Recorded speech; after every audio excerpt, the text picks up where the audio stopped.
Okay, guys. Um, Please, again, if you are not there yet, please open your cameras. Feel free to open your microphones. Um, there's nothing to be worried about. Now, one announcement is okay, so as I said, we're going to have an extra lecture. Basically, it's a compensating lecture. So let's make it on Sunday, this coming Sunday at 10 a.m. Is there any objection by anybody for doing that? I'm going to write it down. Additional lecture,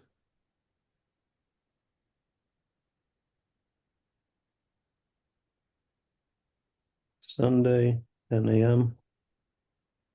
Usual Zoom. So this Sunday, let's see. Today's, let me see. So we'll be talking about 29th of March.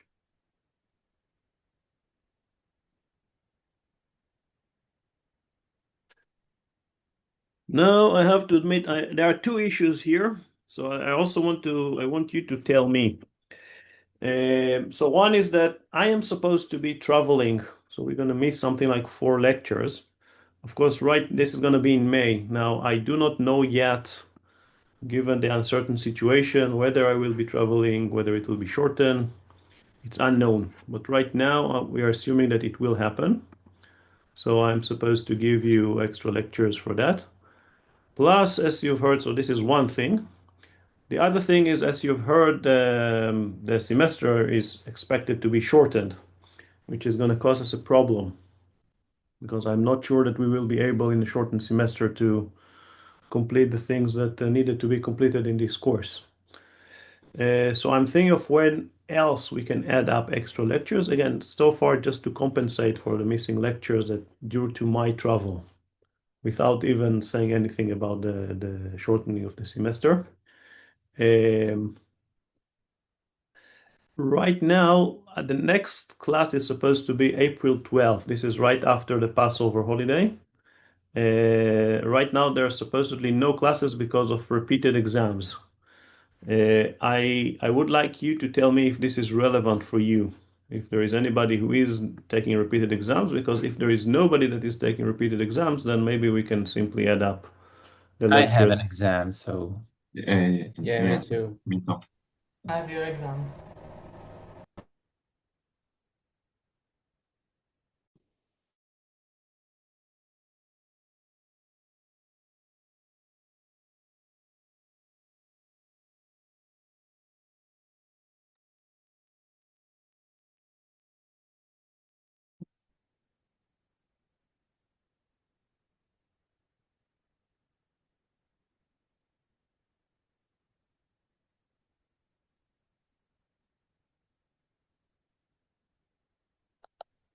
Okay, there was a glitch in the Zoom. I don't know why.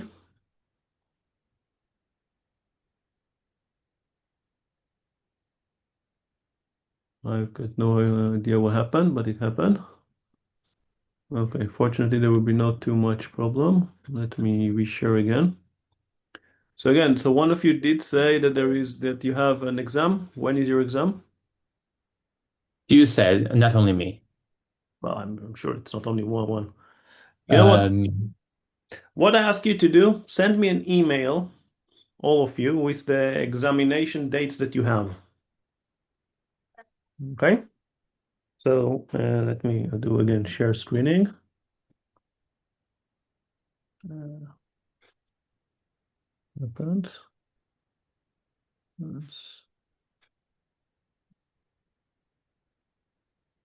Yeah.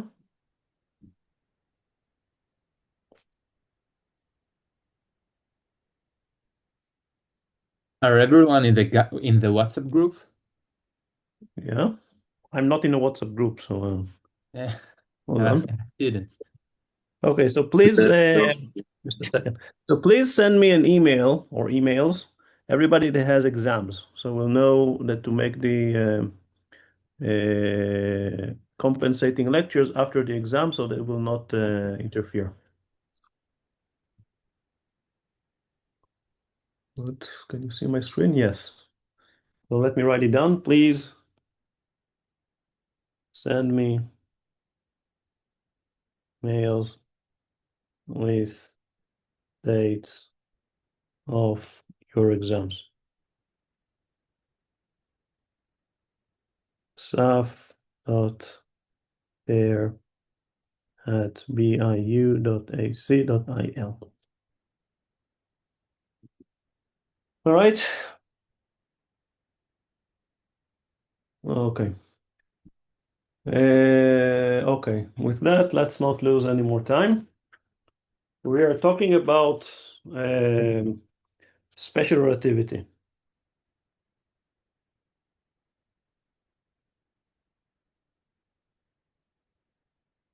Recap. Very briefly on what we did, right? We introduced the notion of four vectors, x mu. This is four vector of position. x0 is ct, x1 is x, x2 is y, x3 is z. I mentioned that if we're only using the special case, then we're going to use Latin indices. Only this will be xi. We introduced the metric eta mu nu, which is a matrix with two lower indices, -1, and everything else is a +1.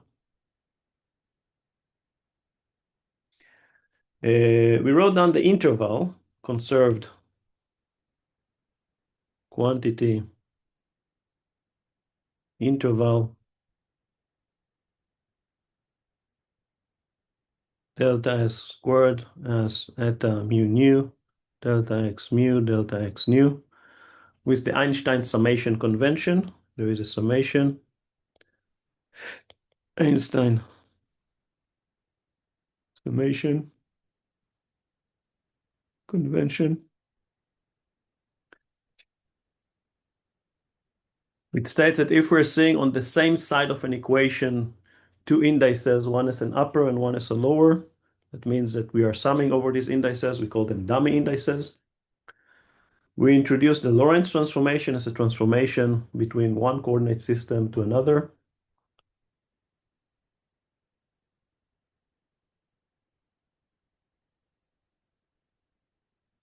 Right. X mu prime is lambda mu prime nu x nu. We said that the upper index is the first index is superscript, the second index is a subscript. The order does matter. We gave a few examples. We showed about time dilation.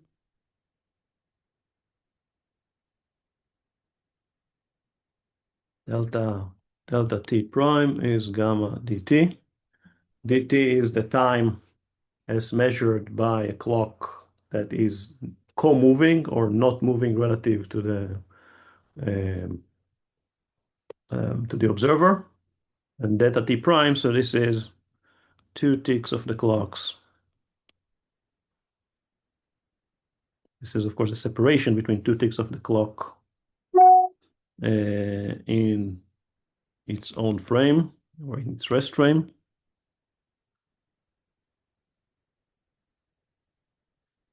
Then we moved on to generalize the discussion, and we define contravariant vector, or just vectors in short. Four vectors were defined as any object whose components transform as V alpha goes to V alpha prime, which is lambda alpha prime beta V beta, when the coordinates transform the same.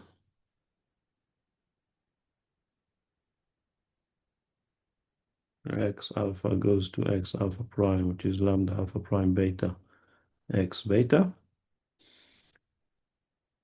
We argue that the vectors belong to a single point in space-time.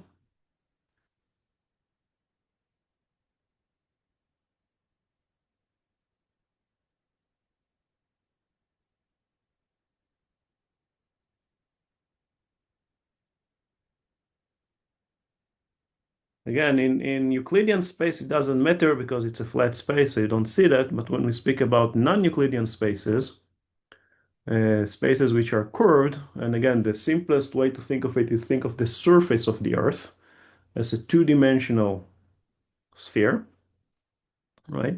Don't think of the Earth as being three-dimensional object. Think of just the surface of the Earth as being a two-dimensional sphere. And, you know, we are all obliged to that surface. I mean, we can move on that surface, but we can't move up and down into the surface, right?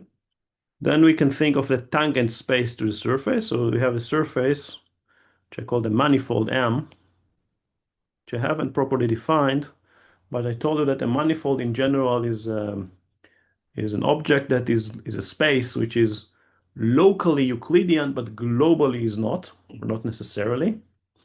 And I choose a point, P, and then I put a space which is tangent to the space, to the manifold at that point P. That's called the tangent space TP. And the vectors are all in that point. So all the vectors V belong to TP. They live in TP. And they have all the properties that you're familiar with from vector spaces that you learn in linear algebra. Raf, when you say locally Euclidean, can it be not locally Euclidean? No. I mean, it doesn't have spikes. It's not a porcupine. It's just continuous. Yeah, it's continuous, and as you're getting closer and closer to a single point, right? When you're infinitesimally close to a point, then the approximation of Euclidean gets better and better. Okay. Right? The same as in Earth, right? If I'm looking at the classroom, I can easily mistaken it to be flat. Right? And when I getting closer to a given point, it gets increasingly closer to being flat, but of course the global properties are not. Another such manifold, you can think of a Mobius strip if you know what it is. You can think of many such objects, right? Any curved object, but we haven't really spoke about it now because we will speak about that more in length later on. Right now, we don't need that. So I don't want to get into that right now. Okay, right now, what you need to know to think of is that a manifold is a space which is locally Euclidean. Globally, it does not have to be Euclidean. And the simplest example that I have in my mind is the surface of the Earth. This is a two-dimensional space, right? In order to describe where you are on that space, you need to have two coordinates, longitude and latitude. But and locally, it's very good, right? You can say I'm going from here. I'm going like, in X direction and Y direction. You specify where you are relative to me, which is quite good when you speak about short distances. But when you speak about long distances, like from here to the US, that's a different story. There you can start seeing that this is not a Euclidean space, or you see it more easily than when you're locally around here. Okay, that's about the TP. Then we spoke about basis for vectors. I said that any 4-vector V, I can decompose it into components in a given basis. I can select many bases, many sets of vectors as bases. So I wrote down the vector A as A mu, E mu. So this is the components of A in the basis E mu, and E mu are the basis vectors.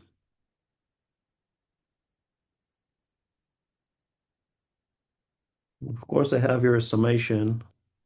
Mu goes from 0 to 3. And then we've given an example of a tangent vector to a curve. So I can select a point, right? I can have a curve. I mean, one thing that I can always do in a manifold is to go along it. Take a path, I go to walk. And I can select this path I specify where I am on this path, right, by some parameter, which I call lambda. So lambda equal to 0 is here, lambda equal to 1, lambda equal to 2, lambda equal to 3, etc. Think of it that you are going on a hike in Shvil Israel, right? And you're telling your friends where you are, so he has the map of the hike, and what you need to specify is where you are. I'm in point number 1, day number 1 I'll be here, day number 2 I'll be here, day number 3 I'll be here. So this specifies exactly where you are, right? And then I can think of a tangent vector to a curve, right? So at the point, selecting a point on that curve, on the manifold, I can think of a vector that is tangent to it, right? That's one thing which I can do. And that will be simply V mu is dx mu over d lambda, which is indeed a vector, because when I'm changing the coordinates, right, at every point, I can always specify a set of coordinates, because I said that locally, this point is Euclidean, or getting closer and closer to Euclidean, so I can specify a set of coordinates, there is no problem. And then the curve simply specify a direction in that space in the regular way that you're familiar with. And the vector is just specify how these coordinates change along this curve, right? Which is a vector. Then we spoke about the transformation law of the basis vectors. Transformation law of the basis vectors. And we saw that they must go in the opposite way, right? So E nu prime is the opposite Lorentz transformation, which is by itself also Lorentz transformation, right? Because the opposite of Lorentz transformation is Lorentz transformation. So that's why I write it in the opposite notations of the indices. So it's a lambda nu prime. First one is lower and second one is upper. E mu. And of course, the inverse Lorentz transformation with the regular is related to the regular Lorentz transformation via the standard lambda delta function, lambda nu prime mu, lambda sigma prime mu is delta sigma prime nu prime, lambda nu prime mu, lambda nu prime rho is delta mu rho. And then I took that and I further generalized that. And I said I can think of objects which transform the same way as the basis vectors, as the set of basis vectors. That first explains why the name contravariant vectors, because they transform contra to the transformation law of the basis vectors. But now I can think of objects that transform the same way as the set of basis vectors. These are called covariant vectors.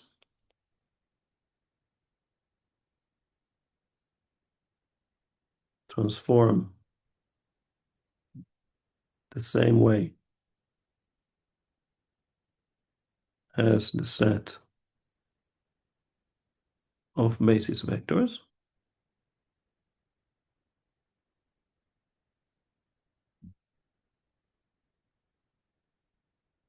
And they form a space by themselves, which is called the dual vector space.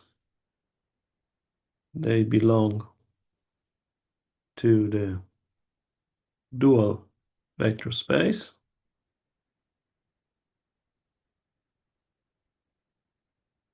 Which is also known as the cotangent space, defined by TP star. And they are denoted with lower indexes, right? So if omega belongs to TP star, then we can think of omega as a map from a vector to the real number, which is done in a linear way. So omega AV plus BW is A omega that acts on V plus B omega that acts on W, and that belongs to r to the real. And the same if I have two omega and let's say eta belong to TP star, a omega plus b eta that operate on V is a omega that operate on V plus b eta that operate on V, and also that of course belong to R. And the shorten, since we write omega with lower indices, omega is omega mu theta mu, these are the basis vectors for the cotangent space, we end up that omega that operate on V is just omega mu V mu, which belongs to R. So omega, really, the cotangent space consists of all objects that are linear maps from V, from TP basically, from objects in TP, from the vector space to R. That may sound a little bit of abstract, but really you have already encountered that in the past. So I gave you 3 examples. So the first example is the row vectors and column vectors. V is V1, V whatever n. Omega is omega 1, omega n. Most likely you never bothered writing them with upper indexes and lower indexes, although you should have. And now you become familiar why you have to. And omega operating on V is just omega I Vi. The second example, which you have encountered already, is bras and cats, which you may or may not have fully understood the consequences of them. If not, then now is the time to fully understand them. And again, if I have a cat psi and a bra phi, then a bra operating on a cat is denoted as phi psi, which belongs to the complex number. But the correct way of thinking of them is phi and psi belong to the 2 different spaces, right? The space and the cotangent space. And the third example I gave you is a gradient, d phi over dx mu, theta mu is a gradient of a function. And I argued, there's nothing to argue here, right? Just follow the chain rule, and you'll see that under transformation, you have the d phi over dx mu prime is lambda mu prime nu d phi over dx nu, which is a transformation law of a covector. That means that phi belongs to the tangent space. So d phi is a covector. And another name, it's called a one form. It's the same objects, called one form. There's a whole theory of what's called P forms, which is very nice. It's associated with the notion of volumes, but right now I don't see how we're going to have any time looking at that. Okay. Questions before we move on?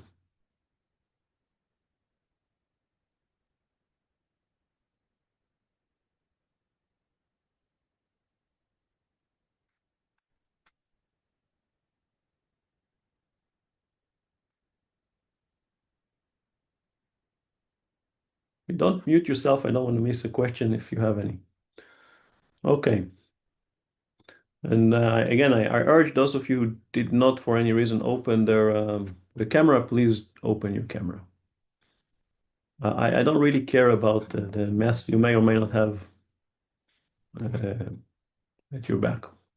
That's really none of my business. It simply feels better to see that faces are not just some black screens.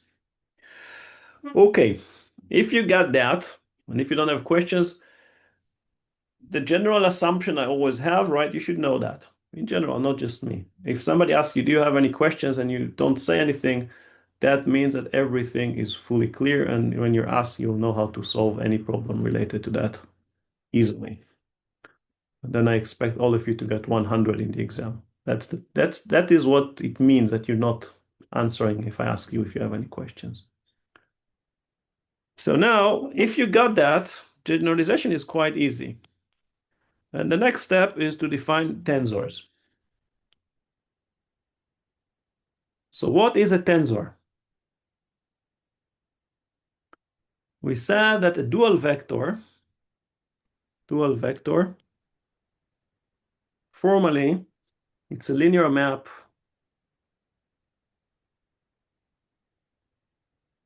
from vectors to R. So we say a tensor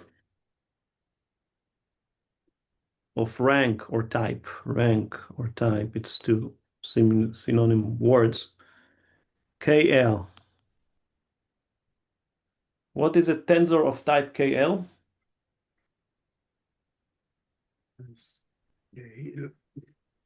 It has K vector elements and L covector elements. Yes. But what is the formal definition? Okay, it lives in C K plus L, right? It's a what? It has like K plus L complex numbers. It lives in. No, first here we don't have any complex numbers, everything is real. But no, what is the formal definition? What would be?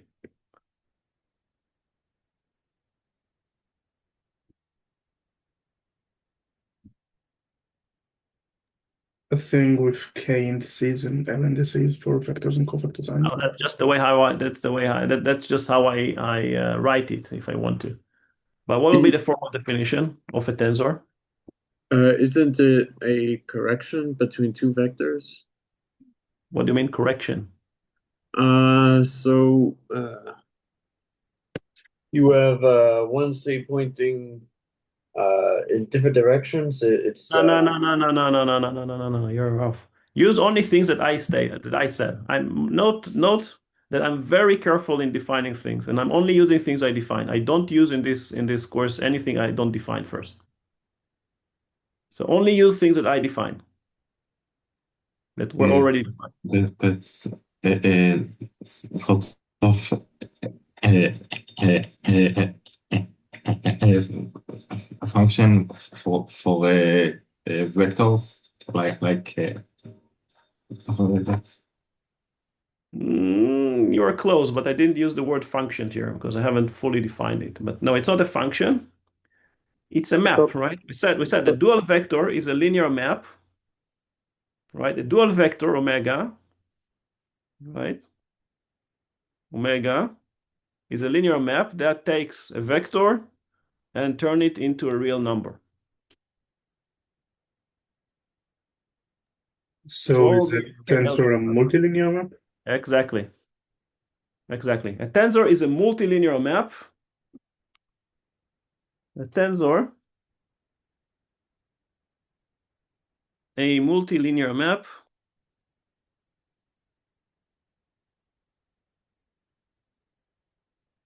from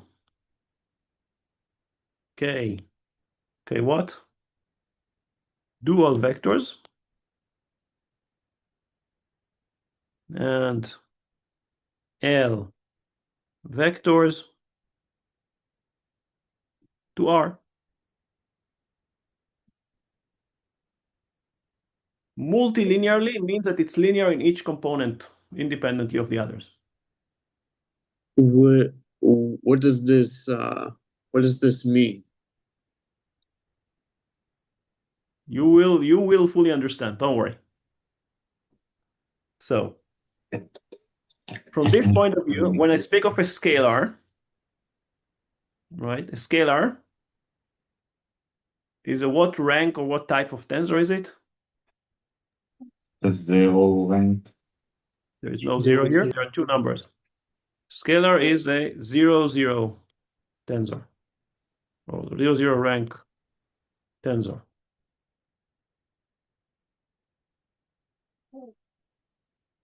What is a vector? What type of tensor? 0. What? 1, 0. 1, 0, exactly. And the covector is going to be 0, 1? Exactly. Covector is a 0, 1 rank tensor.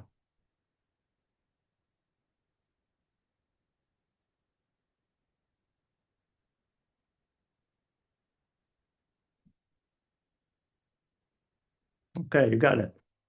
If you got it, what would be the transformation law of a tensor? Transformation law of KL tensor.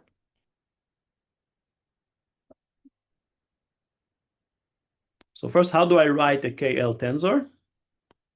So it has K contravariant indices and L covariant indices. So I'll write it as T, right? Mu1, mu K, mu1, mu L. This is how I write a KL tensor in general.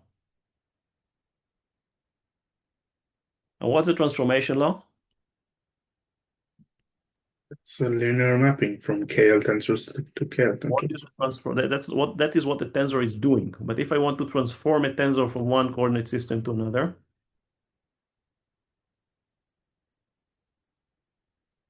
we use the Lorentz transformation for the whole rank for the tensor. I'm not sure that I fully understood your answer. Please answer again. We use the okay, so we use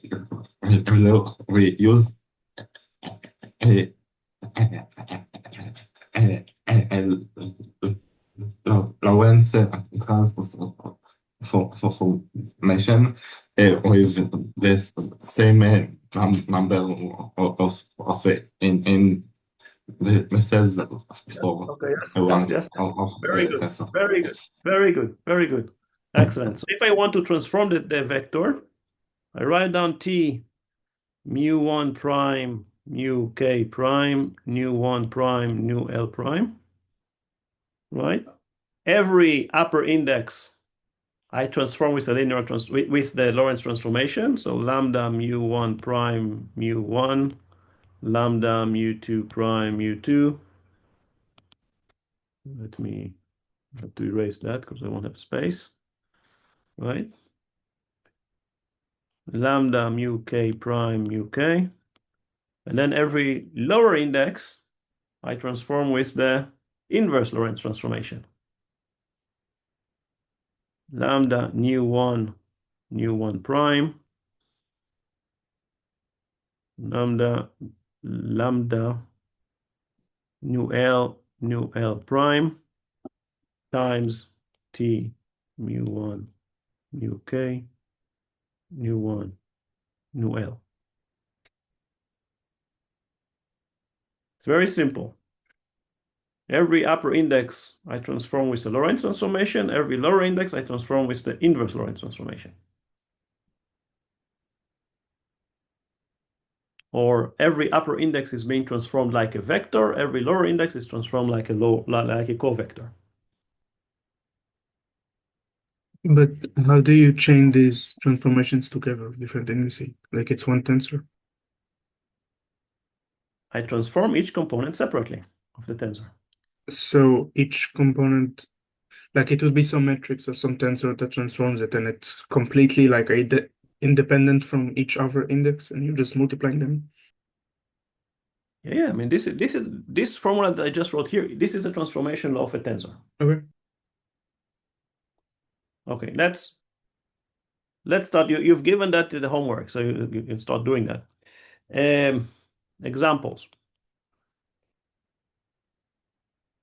So there is one tensor which you already seen. I have not called it a tensor because I didn't define a tensor, but now I can tell you that this is really a tensor. And this is a tensor of rank 0, 2. Let's be the first example. Rank 0, 2. And what tensor is that? Over. The metric. A metric, right? It's called the metric tensor. The metric tensor, which I wrote down with two lower indices, eta, mu, nu, right? There are two lower indices, so that's a 0-2 rank tensor.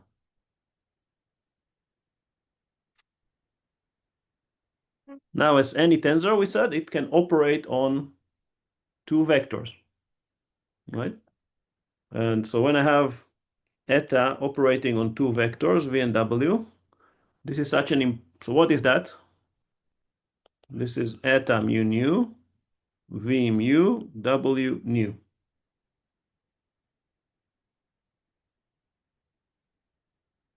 Right, that's the meaning of a tensor operating on two vectors. Now, this operation is a very important, so it has its own name. Do you know how we call that? Contraction? No. It's an inner product. This is the inner product. Very good. This is called the inner product.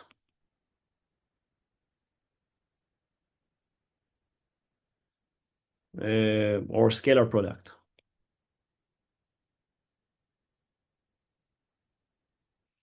And it's also been written as v dot w, which is equal to w dot v. Of course, it's a scalar. So what is it really? So minus v0 w0 plus vx wx plus vy wy. Now I write it in components, right? Plus vz wz. Right? These are the components. Of course, the v dot w equal w dot v because eta is symmetric, simple and symmetric.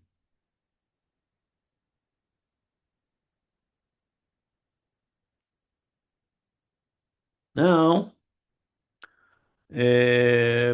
we're using the same terminology as we're used to from Euclidean spaces. Namely, if we have two vectors whose dot product vanishes, how do we call these vectors? If Orthogonal. yeah, VW is equal to 0, then we said that V and W are orthogonal.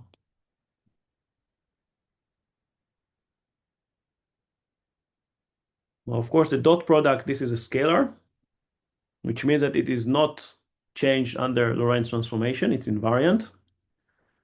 Which means, for example, that if you're taking a basis vectors which are orthogonal in one inertial frame, they will be orthogonal in any other inertial frame.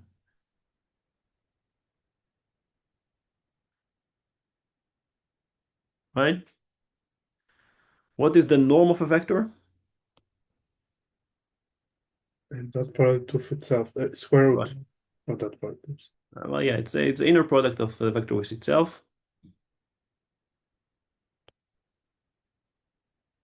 V squared is eta mu nu, V mu, V nu, or V nu, V nu.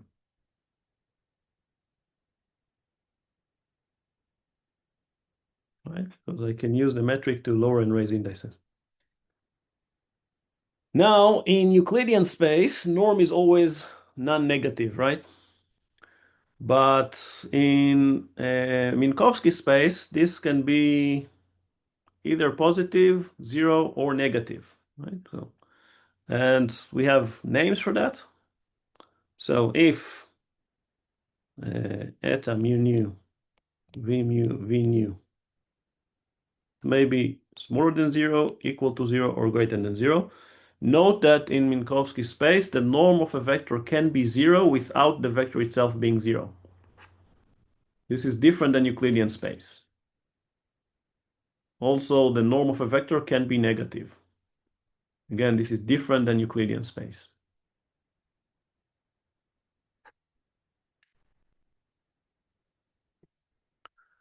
So if it's smaller than 0, it has a name, which you may know, may heard of. It's time-like. This is called a time-like.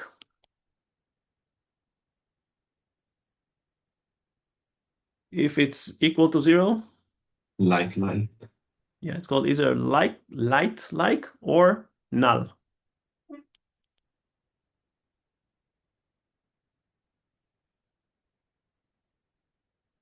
And if it's greater than 0, Space-like. or space-like, that's true.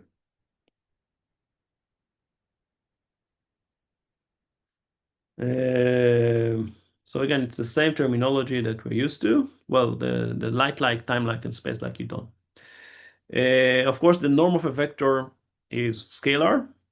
So it has to be a Lorentz invariant, which you can easily check.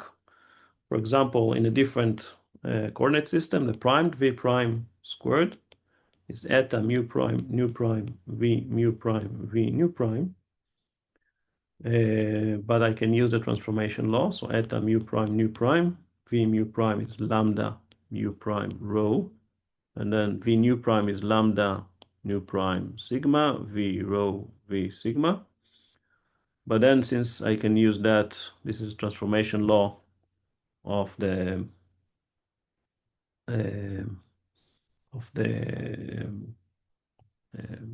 metric.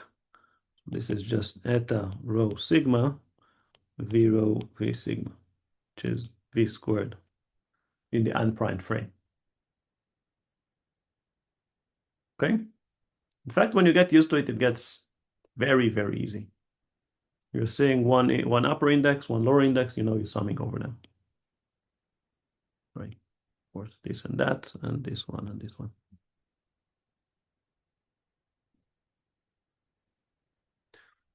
Another tensor of use is the Kronecker delta.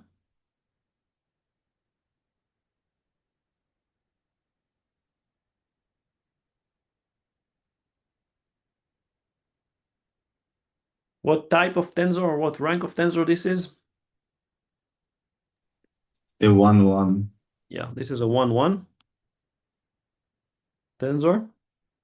And the components are very simple, right? Delta mu nu is 1 if mu is equal to nu and 0 otherwise.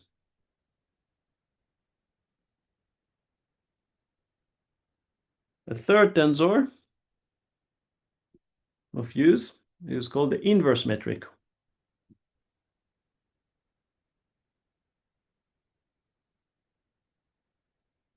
So how do I write it? To 0, right? What? It's a to 0 tensor if the metric Like I is said, 0 it's a to 2-0 tensor, so I'll write it with two upper indices. Eta mu nu, upper indices now. This is a type 2-0 tensor. And is defined to be the inverse of the metric, namely eta mu nu, eta rho, nu rho is eta rho nu eta nu mu, which is just delta mu rho. I can use the Kronecker delta to define the inverse of the metric. It's fairly easy to check that when you write it in a matrix form, it will look identical to the metric. Of course, this is only true in Cartesian coordinate systems in special relativity, flat spacetime. And the last tensor that we need for now is called the Levi-Civita tensor.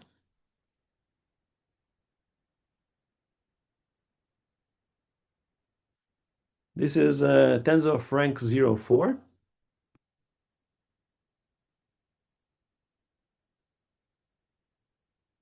Which is defined by epsilon mu nu rho sigma is equal to what?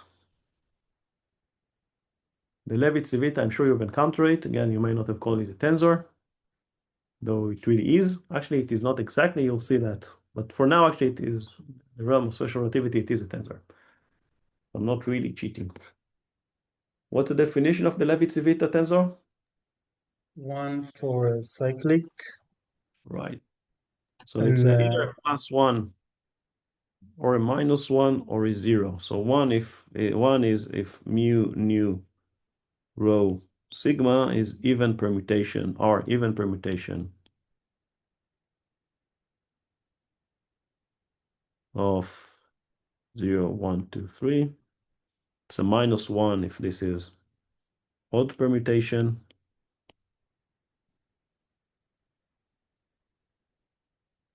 Zero, 1, 2, 3, and it's 0 otherwise. Yeah, so Yeah. I saw it written somewhere that Levi-Civita is not a tensor because it has some like Yeah, it's not weird a, cat yeah, thing. that's what I said. It's not a tensor if the space-time is not flat. Right now, the space-time is flat because it's special relativity, so it's okay. Okay. So that's what I said. I'm not cheating. For special relativity, it is a tensor. When we go to curved spaces, which we will go to curved spaces, then you see that it's not exactly a tensor. We'll have to do something to make it a tensor. Okay. Right now, that's why we start with special relativity. Right now, it's perfectly okay to think of it as a tensor.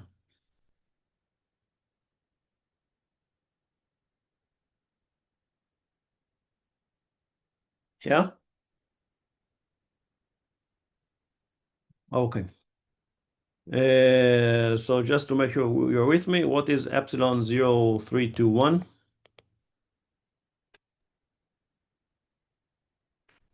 Zero. What? -1. Yeah. So I have to make a one switch, right? So it's a minus epsilon 0312, and then I have the second switch, so it's a plus epsilon 0132, and then it's another switch, so this will be the switch that, and now I have this switch, so it's a minus epsilon 0123, so I have a -1.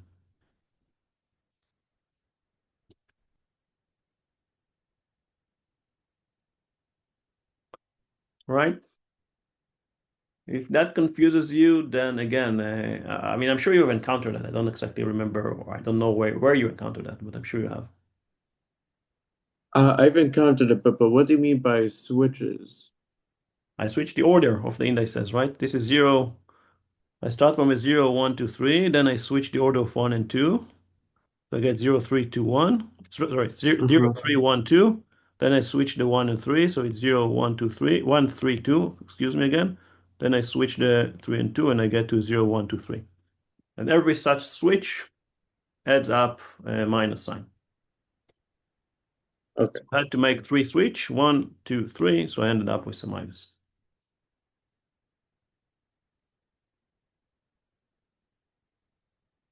Okay.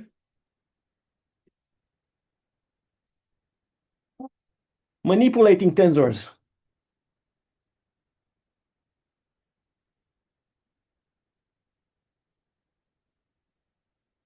I've got plenty of things to say about tensors, and we will say way more about tensors, but right now we're only doing the basics that we need. So manipulating tensors. There are several things we can do with tensors. Right now we'll do a few basic things. The first thing is raising and lowering indices.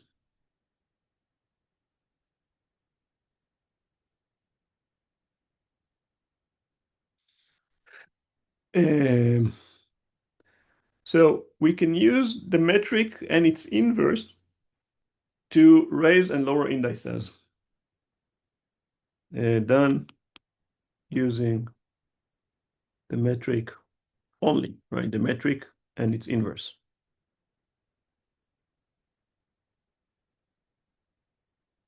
So let's say we given a tensor, T, alpha, beta, gamma, delta, right? We can use the metric and the inverse metric to define new tensors. For example, T, alpha, beta, gamma, delta. I can use it with eta, mu, gamma. And what am I going to get? I'm going to get a new tensor, T. What's going to be the first index in this new tensor?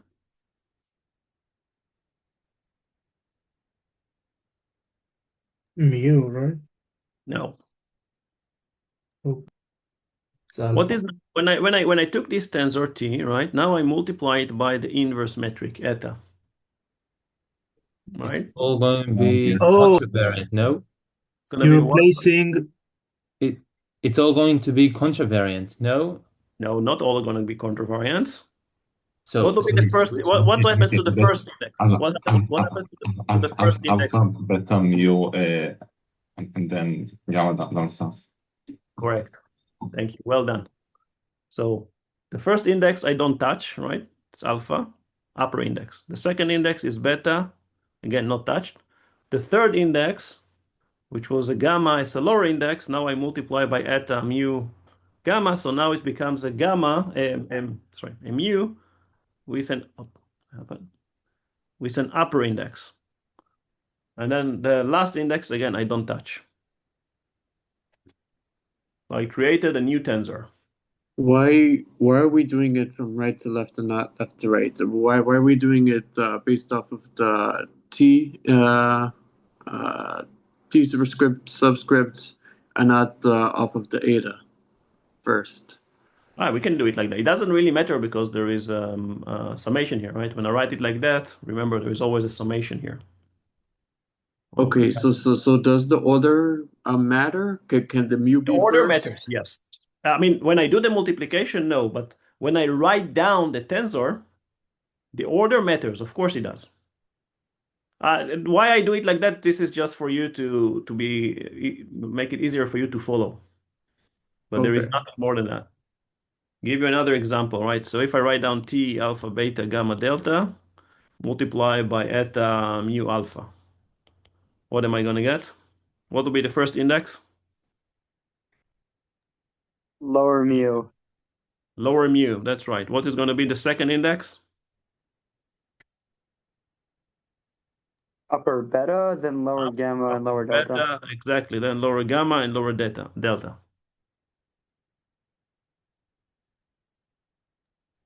I just want to clarify, is the inverse metric, it's in matrix form, it's written in the same way as the regular metric, correct? Well, if you're looking about Cartesian coordinate system in flat space-time, then yes, correct. But if you're looking at, for example, even in flat space-time, if you're taking polar coordinate system, then no. The correct definition of the inverse metric is right here. It's defined such that its components, when you multiply them by the metric, gives you a delta function. So that depends on which system you're using. It's of course easiest to think of Cartesian coordinate system in flat metric, in flat space-time, so it's a minus plus plus plus. Then yes, they look exactly the same. But if you just think, you do it for yourself as an exercise, write down the metric in a polar coordinate system, or theta phi. If you want to make it easier on you, just do it in 2D or in theta, and then you write down the inverse. You see that they don't look exactly the same.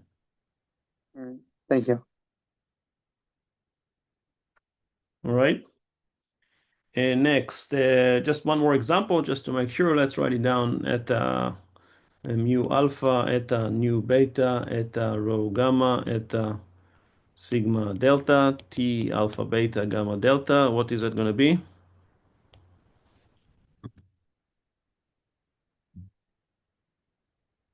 What's going to be the first index here? Fast, guys. Alpha. No. Covariant Wait. alpha. No. So What's going to be the first index? Mu. Lower alpha, no? No, because I'm summing over alpha. Alpha becomes a dummy Ah. index. The lower mu. what's that thing? Oh no, what's the thing before the gamma on the eta? Row. This is a row, you mean? Okay, so the row will be first. No. Then it'd be No. Row is not going to be first. It's What's a going to lower be the first? mu, no? It's a lower mu, right? The first is alpha here. So I have a eta mu alpha. So the first is a lower mu. Then lower than mu. Lower what? Lower nu. Mu. Lower nu. What's the third? Upper the row, then Row. upper sigma. Upper row and then upper sigma. Okay, very importantly, the positions of when I lower or raise indices, the position doesn't change. If alpha was the first index, right, then now mu will become the first index. They don't shift their position. Okay, when I do that, alpha now becomes a dummy index. Alpha, beta, gamma, and delta, they all become dummy indexes.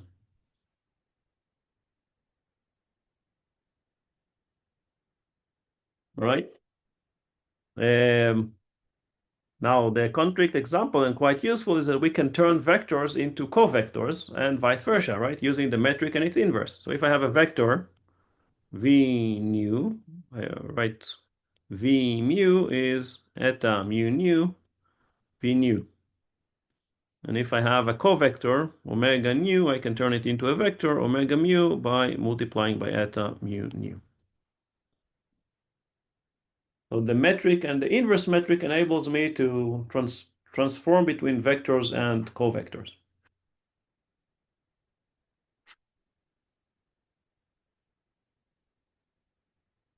Okay?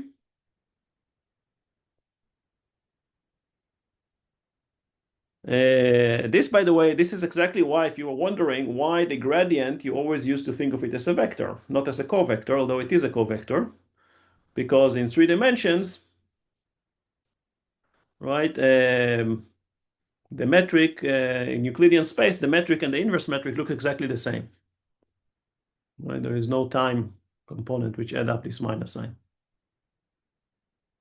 So it's easy to confuse because there is nothing that tells you. Of course, in 4 dimensions, this is not the same, right? In 3D, the gradient, 3D Euclidean space, I should say. In 3D Euclidean space, the Euclidean space, right?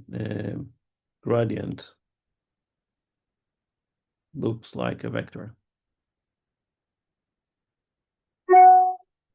That's not true in general because, right, in 4D, omega mu, of course, is a minus, omega 0, omega 1, omega 3. There's this extra minus sign. Of course, in the curved space-time, it's going to be much more pronounced. That's one thing we can do, using the metric to create new tensors by raising and lowering indices. Another thing which we can do is called contraction.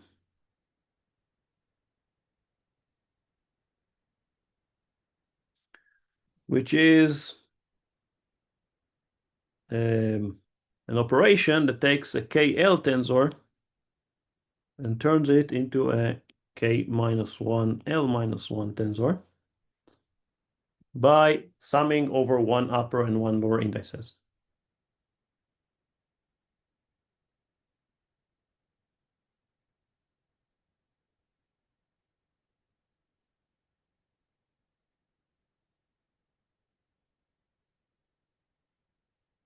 It has to be 1 upper and 1 lower. You cannot have summing over 2 indices which are both upper or lower. So for example, right, I can contract, if I have a tensor, let's say T mu nu rho sigma nu, right? I have the same index. It appears twice, once as an upper and once as a lower, so I can simply contract. This is S mu rho sigma.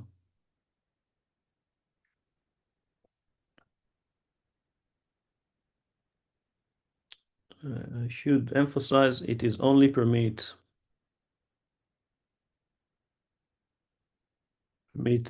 to contract 1 upper and 1 lower indices. Yeah, can we take a tensor and change one in this to make it this happen? I'm not sure to understand your question, so please repeat it again. Can we take a the tensor, change one of its in the says to a one that's all the there to a contract it? Yes, we can change. We can take, like I did here, exactly what I showed here.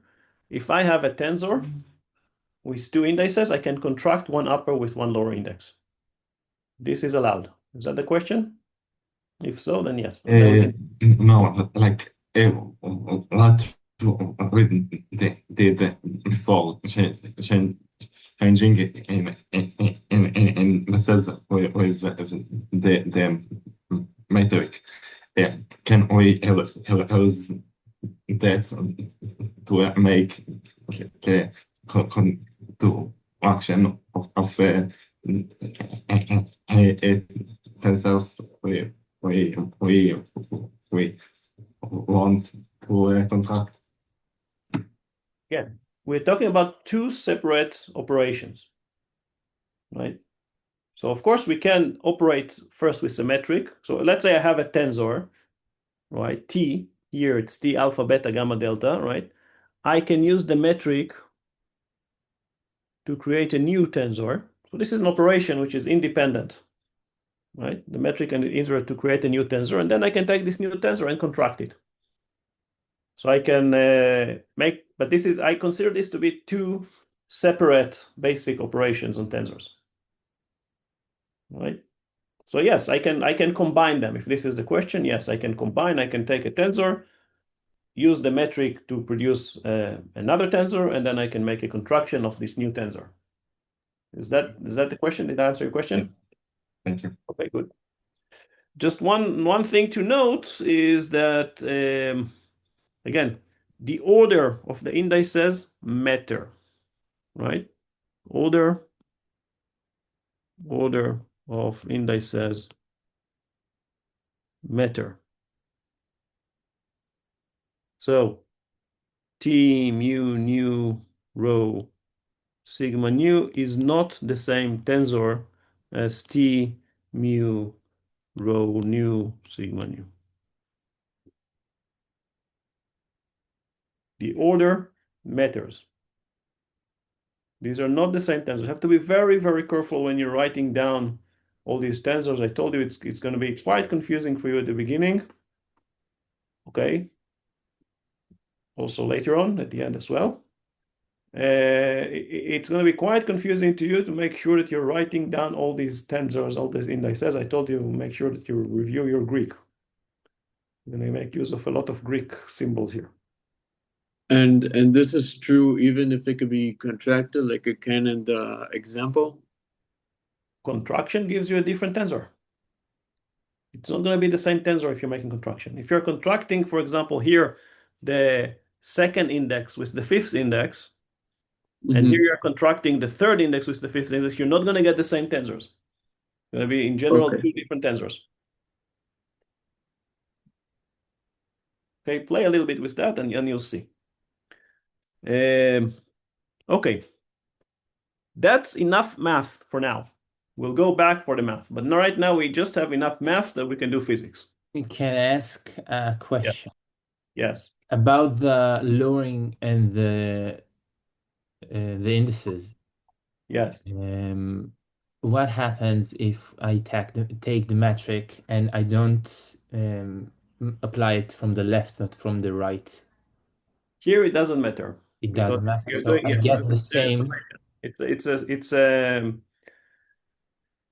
when you write it like that, it's with the indices, right? It's a term by term basically.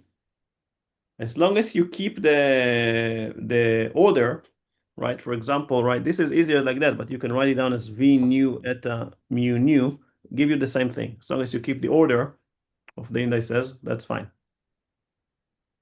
So only the order of the tensor of the indices in the tensor matters. Yes. The order of the metric Yes. doesn't matter. So even if I take, for example, if I look at this example, if I take input eta nu beta and then eta mu alpha, I get the same answer. Essentially here, yes. Okay. You don't care because you're doing the multiplication term by term, really. Okay. Thank you. Okay. think of it like we gave this example here, right here. Omega of V is omega I VI. Since you're really summing here term by term, the order of summation doesn't matter as long as you keep on doing the summation over all the terms that you have. Okay, that's just enough math for us to proceed on. So now we're going to go back to physics, and now you're going to see that now comes the really magical part. Nearly, you're going to see that all the physics that you derived about special relativity with these new mathematical tools that we just acquired, we're going to get them all for nearly for free. So we're going to do now special relativity kinematics, special relativity kinematics.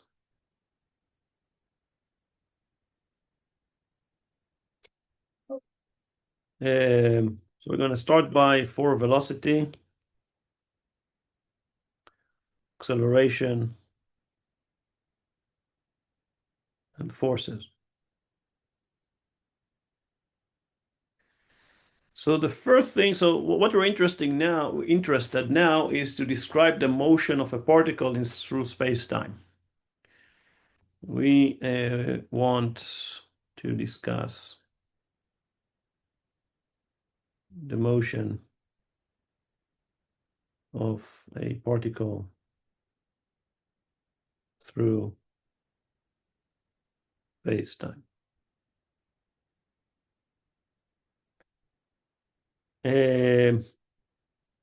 Again, in classical mechanics, we're used to think of the position of the particle as a function of time, right? Xi classical. We have xi is xi of t, right? I is 1, 2, 3. Of course, this is meaningless. Not meaningless. It's not meaningless, sorry, but it's not very useful because t is the dimension itself, right? It can vary itself. So the best is to consider the space-time location, but t now is x0, right? Is a coordinate.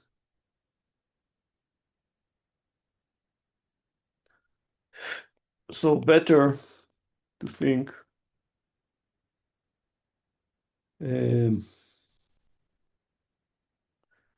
of the space-time location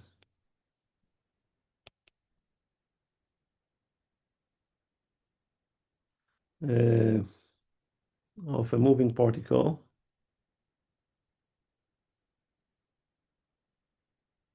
as describing a curve in space-time.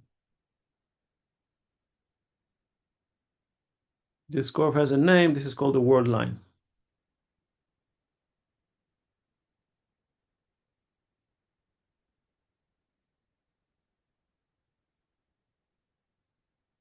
And the standard way of doing that is to condense all the space into one dimensions.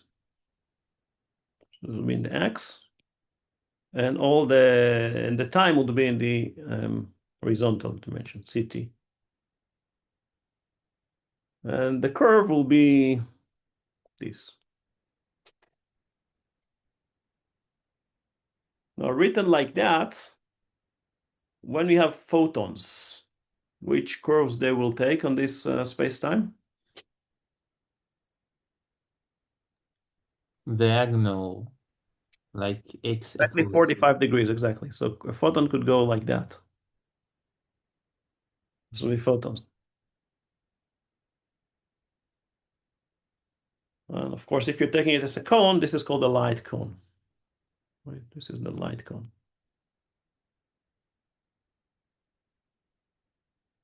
So if I sit down and do nothing, right, my world line is not going to be fixed because time is always progressing. So my world line will just go like that. If I'm moving, then it will go something like that, right? I can move back and forth in various directions. right?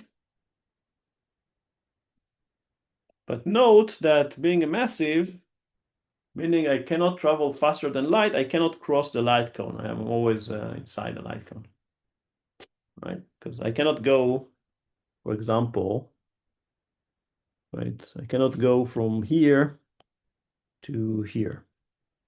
Why not? You can travel faster than light. Because going from this location in space-time to that location requires me to go faster than light, which I cannot.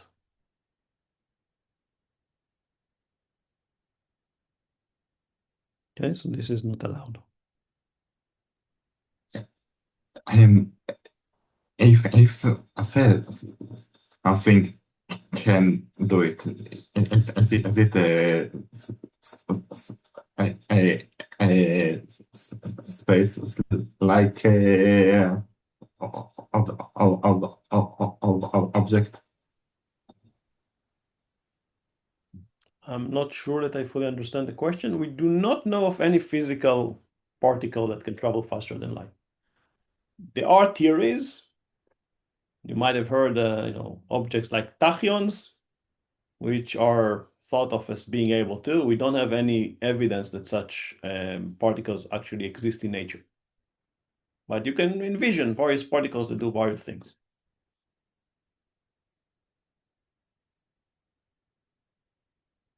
Okay, we don't know of any, since this is a course in physics, there are no known physical particles that travel faster than light. In fact, there are no known massive particles that travel at the speed of light. A massive particle can travel close to the speed of light, but it can never reach the speed of light.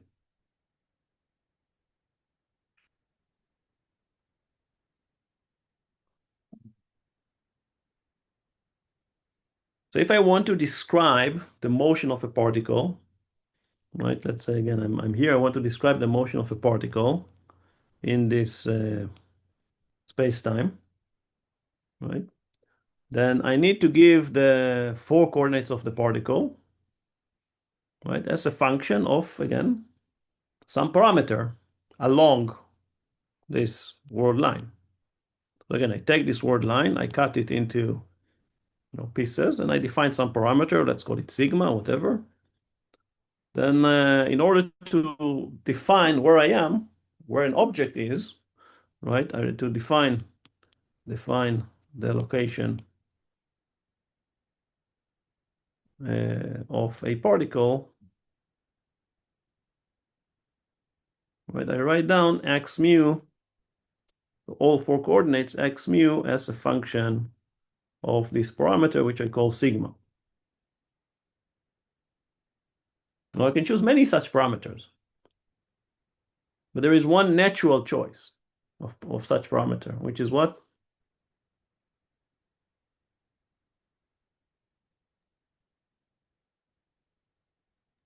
Proper time. Proper time, of course. That's really only parameter that we discussed so far, right? Again, sigma just describes where I am on the curve. Again, think of it like I'm going now to hike the Israel Trail, right? And I tell you in advance, this is my path that I'm going to take. So at a given, time, or at a given time is not a good, I specify the location along this path, right? I say, right, I'm at point number 1 is here along the path. Point number 2 is here. Number 3 is here. Number 4 is here, whatever. Right? So I can select various parameters, but of course the only natural parameter I have is the proper time. Natural parameter, the only one. Proper time, tau. I hear that there is an alarm here indicating that there might be an alarm shortly. I don't know if you got it. Did any of you got a notification that there might be an Yes. Okay, so can you continue on, or shall we take now a break? Yes, but I need to leave, but I'm in Miluim, so like they make us go somewhere now. No. Okay, so we take a break now, and we resume back in 10 minutes after the alarm, so something like 15 minutes from now, and we'll compensate for that down the line. So I'm leaving the Zoom open, Thank you. and we return back after the 10 minutes after the alarm. All right, so see you in 15 minutes.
I'm back as well. I just can't turn on my camera because of where I am. How many people are here? I'm waiting like a few more minutes until people come up, and whoever can open the camera will open the camera.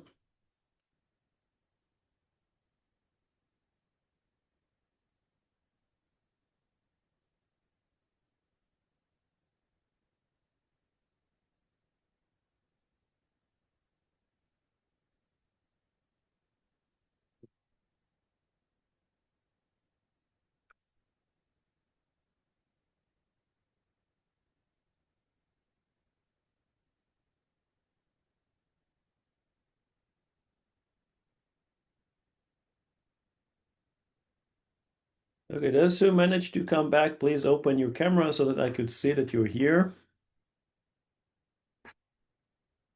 Is everyone okay?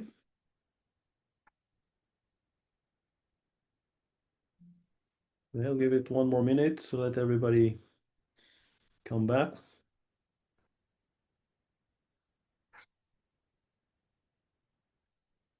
Yeah, I didn't consider that we might have to add up some lecture because of all the lost time, but now let's do what we can with the next, I don't know, 15 to 20 minutes. All right, everybody's okay? Okay, so let's resume back. So we're talking about a way of describing where we are in space-time. And we said that there is this thing which is called a world line, specifying our location. And in order to know where we are, we need to find a parameter that tells along the world line. So, we can choose any parameter, but the only natural parameter that there is tau, is the proper time. So normally we write down where we are as x mu, all of our four components, as a function of the proper time. Right? This will specify where are we. Okay? In 4 dimensions, of course. Given that, now we can, this is our location. So if this is our location, my location, okay, each one has its own unique world line. If this is my location, what would be my velocity, my 4 velocity? How would I define it? The width of tau, the power time. Exactly. There's only one thing which is naturally to do, which is just taking the x mu and divide it and take the differential with respect to tau. So that's how I'm going to find the 4 velocity. U mu is defined as dx mu over d tau, which is again pretty much the only natural thing I can do, right? And again, like any vector, u mu, the forward velocity, is defined at a given point. Okay. D tau, reminder, we define it using d tau squared is a 1 minus 1 over c squared eta mu nu delta x mu delta x mu.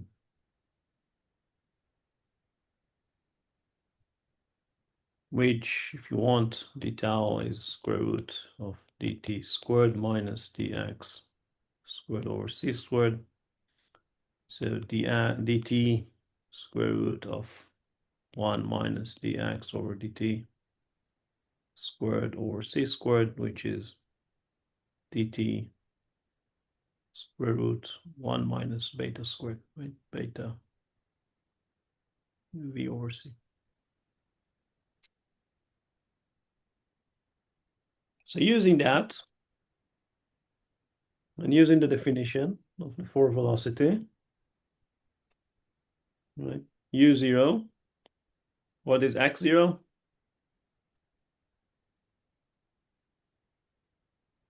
What is x0? Zero component of the location. Isn't x0 time? CT, right? Well, I define it using C, so it's d CT over square root of 1 minus beta squared dt. Just C over square root of 1 minus beta squared. So it's gamma C. Again, I mean, C is going to be given to 1 sooner, but right now I still keep it just to make sure that you see that I'm fully self-consistent with what I'm doing. Right? UI, actually it's a capital U normally. So UI is dxi over square root of 1 minus beta squared dt. So 1 over square root of 1 minus beta squared dxi over dt, which is gamma vi or gamma beta I c. Again, I mean, most textbooks at this point, you find that there is no c anymore. I still keep it just because I know it's confusing and I don't want to confuse you more than needed. Okay, what's the norm of the forward velocity?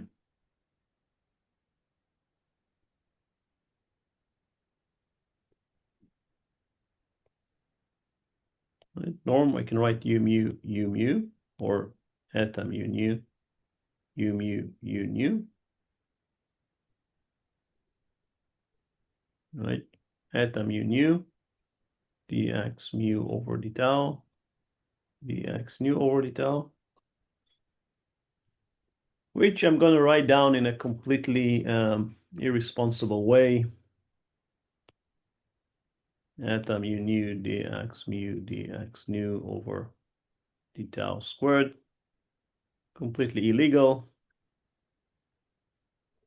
but it gives the right result, right? Eta mu nu dx nu is just d tau squared, so I get c squared minus.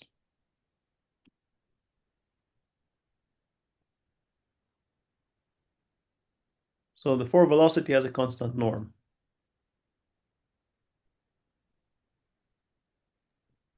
Yeah, we did this in particles too. Yeah. This is also true for curved spacetime. You'll see.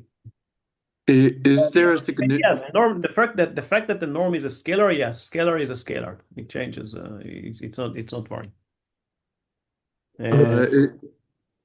Yeah. Is there a significance for c squared being negative?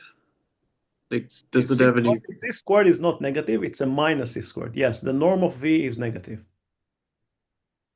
Does it have any physical implications? It does have a physical implication.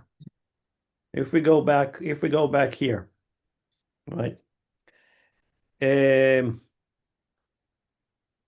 My world line or my four velocity. What type of vector is it? We said there are three types of vectors. Remember? Or you need me to remind you. We said three types of vectors. It's contravariant, no? No, that's not what I meant. Any vector is contravariant. We have three types of vectors, right? Mm-hmm. What type of vector is the four velocity? Supposed to be space-like, no? No. Well, we just proved the norm is Timeline. negative. Covector? No, it's a That's vector. timeline. Has Isn't an it? upper index, so it's It's a contravariant. It's a contravariant vector, which is shortly a vector. It is a vector. It's tangent to a curve, which is my location. I asked what type of vector. We said there are three types of vectors. Light-like. We just What? showed its norm is c², right? Timeline. Time. It's a time-like vector, right? The norm is negative. It's a time-like vector, right? It has a negative norm. What does it mean? Now you ask me, now was a question in physics. So what does it mean? So first, it's a time-like. By the definition I have here, it's a time-like. It's a negative norm. What does it mean that it's a time-like? It's actually plotted right here. That means that it's obliged to stay within the light cone. If it was a light, what was the velocity of light? You mean C? Right. So what type of vector is the velocity vector of a light? Light-like. Light-like. That means what? Physically, that it's obliged to move on the light cone. Right? And if I had a space-like vector, that means that I could move away outside of the light cone. That's the meaning of a space-light vector. Velocity. Traveling faster than light. Now I can't do that, right? Any massive particle cannot do that. Right? And so I am obliged, the norm of my four velocity is always negative. I'm light-like, and physically that means that I'm obliged to stay within the light cone. I cannot travel faster than the photon.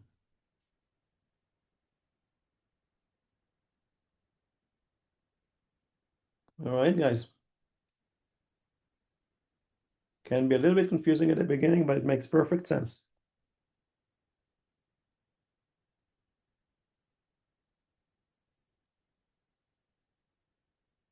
And again, if you think of it for a second, there is nothing really else that I can do here. Once I made all these definitions, I'm very much strict to go exactly in this path. I can't do anything else. For example, now after I define the velocity, how can I define the acceleration? Differentiate. Exactly, right? So the forward acceleration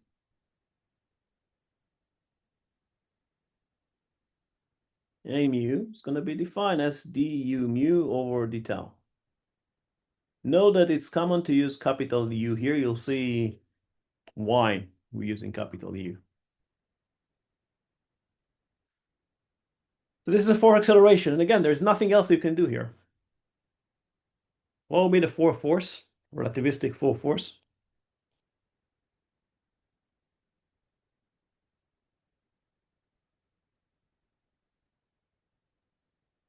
F mu. Just M A mu. So just M du mu over d tau. That's really the relativistic version of Newton's second law of motion. What's written here, right? This is what replaces Newton's second law of motion.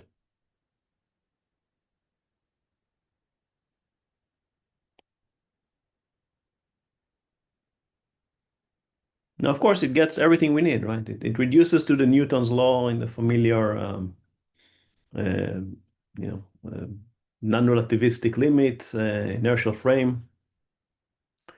satisfies the principle of relativity. If there is no force, then of course du mu over the tau is equal to 0. So Newton's first law holds. Of course, the constant that we added here, m, right now we're treating it as a constant. What is that? Resonance. Yeah, it's called the particle's rest mass.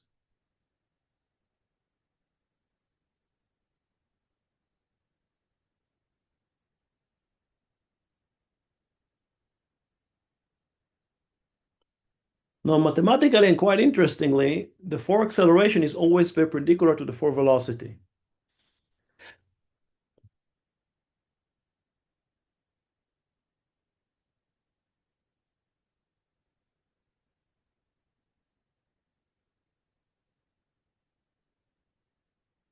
A mu u mu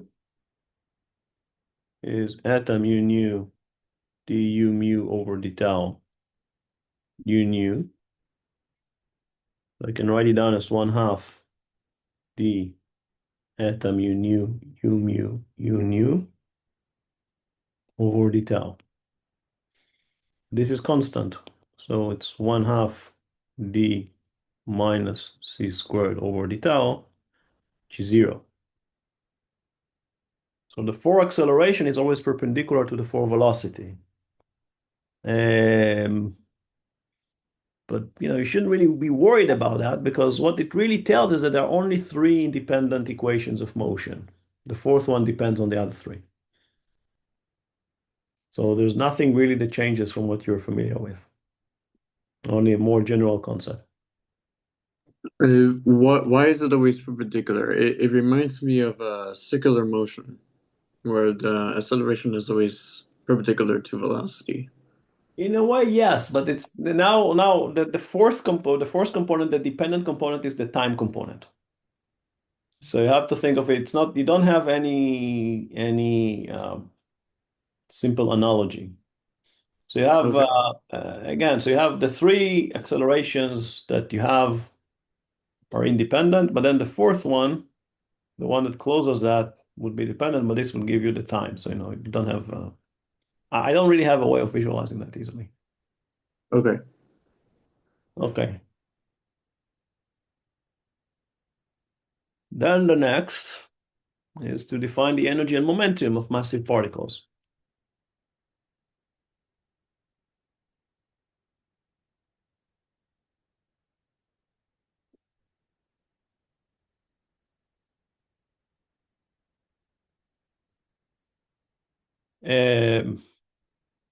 So obviously, how am I going to define the forward momentum? Again, so far, right, we defined 2 new vectors, right? The 4 vector velocity, 4 vector acceleration. Actually, 3 vectors and 4 vector force. 4 force, right? So everything now kind of follows quite easily. So how am I going to define the forward momentum?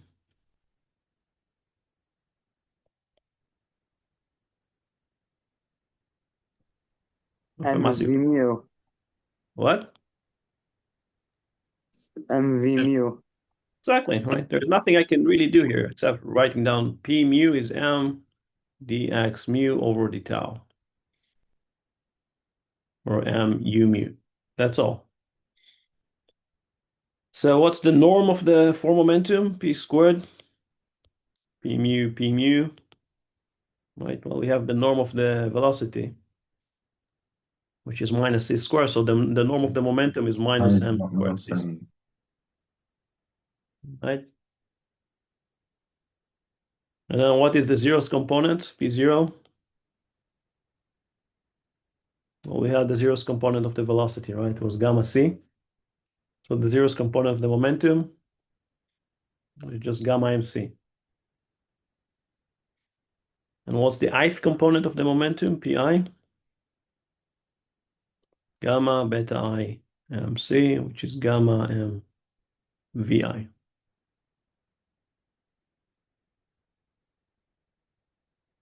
Now, if I take the limit where v is much smaller than c, then beta, what about it, is much smaller than 1, right? It's v over c. What about gamma? What is gamma in this limit? approaches It goes to 1. 1. What? It goes to 1. Well, let's go. What the next? What is the next um, component in the Taylor Plus expansion? V divided by C. Right? Plus V guys. divided by No. half V divided by C. Half beta squared. Guys, are you all familiar with the Taylor expansion?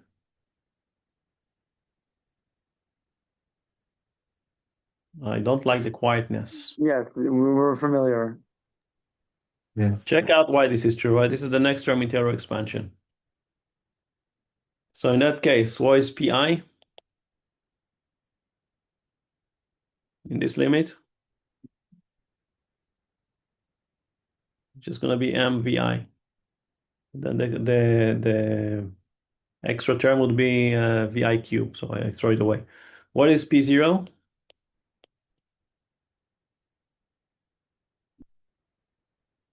Well, gamma is 1, right? So it's a gamma mc. So it's mc plus 1/2 m v squared over c.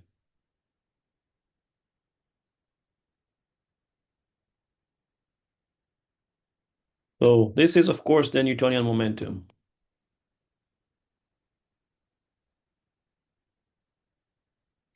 What is that? P0? The energy. Energy. Doesn't look like an energy. What do I need to do to make it an energy? Multiply by C. Multiply by c, right? So c p0 is mc squared plus 1/2 mv squared plus O of v to the 4.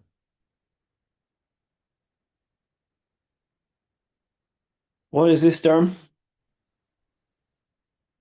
Kinetic energy. Right, EK. What is this term? Relativistic. What? The rest energy. This is the rest mass energy, right? Which Einstein got just out of the equation, right? You don't need to do anything. You just get it out of the equation. This is the rest mass energy.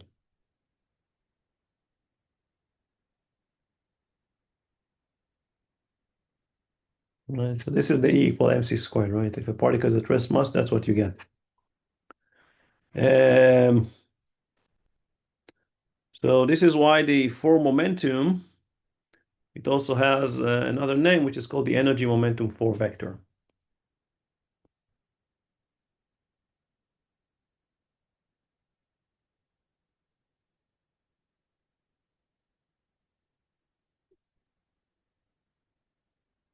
And one last thing before we call it a day, right?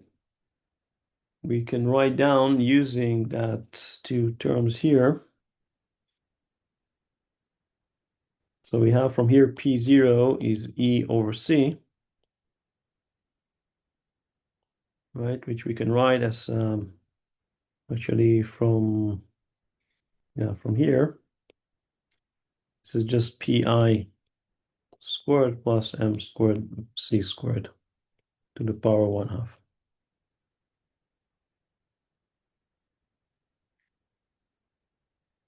Which again, you're familiar with this equation, right? We get it directly from here.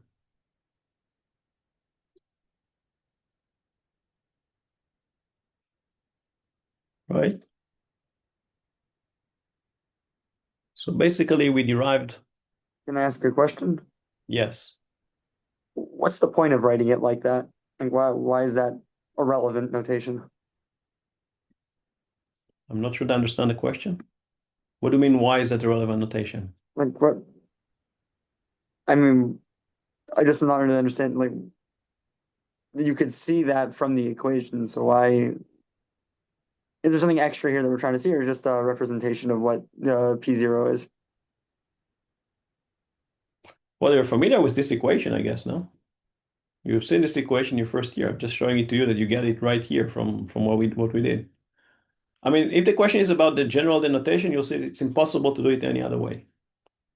When we start bending spaces, which we actually plan to give you some introduction to that on Sunday, then you'll see exactly It's absolutely essential. There is no other way of doing that I'm aware of.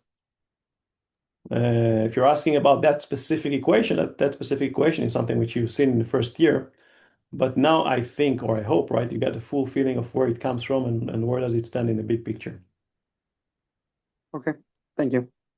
All right, guys. So it's been a bit awkward. You had to go in the middle, but now we're out of time. So have a safe and quiet weekend, and I'll see you on Sunday, the usual time, 10 a.m. for an compensating one lecture of the lectures we're going to lose in the future. And I do ask you again, those of you who have or planning to take repeated exams, please send me an email telling me when is your repeated exam. So we'll see when we can schedule additional lectures. I don't want to start running into like 3-4 lectures a week because it might be too much. So I prefer to use the times that we can now that is not too crowded. Of course, it's always a little bit less good to have that, but it's easier to do it now. Also, of course, it's easier to do it when we are now at the beginning of the semester, not when we're close to the end of the semester and everybody gets stressed from the exams, etc. All right. Have a safe day and Thank you. enjoyable weekend as much as we all can. Bye-bye. And I'll see you on Sunday then. I'll send an email notification. See you. Thank you. Bye. Bye. Thank you.